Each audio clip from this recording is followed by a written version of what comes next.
In a small city lived a man named John, who was struggling to make ends meet despite his efforts. Frustration and resentment had built up within him as he blamed God for his hardships, questioning why he hadn't been granted a comfortable, prosperous life like he saw others enjoying. His constant anger and dissatisfaction gradually sapped his motivation, eventually leading him into a depression and anxiety. One day, as John sat outside his home under the sunlight, an elderly neighbor happened to pass by and noticed him. The neighbor, who hadn't seen John in quite some time, stopped to ask if he was okay. With a faint, forced smile, John assured him that he was fine, attempting to hide his troubles. But the old man could see past his pretense and sensed that something was wrong. With a gentle insistence, he invited John over for a coffee.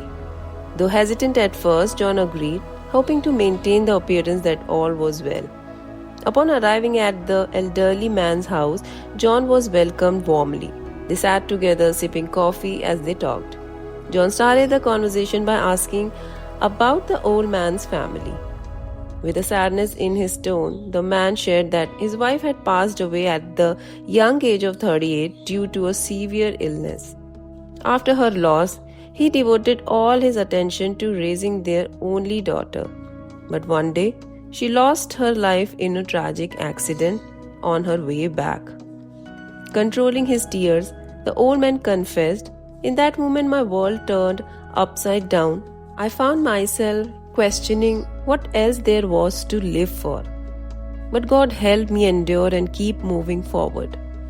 He paused, then continued. "At first, I felt lost, but life gradually gave me a new purpose, helping those who might lack the strength or courage to stand back up. That experience transformed my view of life, and I learned not to compare my path with others. Each of us is meant to follow a unique journey. Facing challenges shapes us into a stronger, wiser version of ourselves." The old man explained how meeting people in distress had opened his eyes to the reality of life. Everyone carries their own burdens, even if some appear smaller than others. "We can't keep asking, 'Why did this happen to me?'" he said. "Everyone has a different path, different challenges, but one thing remains constant, that God is always with us. He shows us the way, gives us purpose and strength. But it's up to us to walk the path. Life, whether we like it or not, is a journey we have to accept. So why not try to make it a happy one?" His words struck a deep chord in John. He realized how he had let bitterness consume him over what now seemed like minor setbacks. Complaining, giving up, falling into despair, none of these were solutions. The real solution, he realizes, is in facing challenges with a brave heart, standing firm and moving forward. The opinions of others don't matter. What matters is that his inner self doesn't see him as a quitter.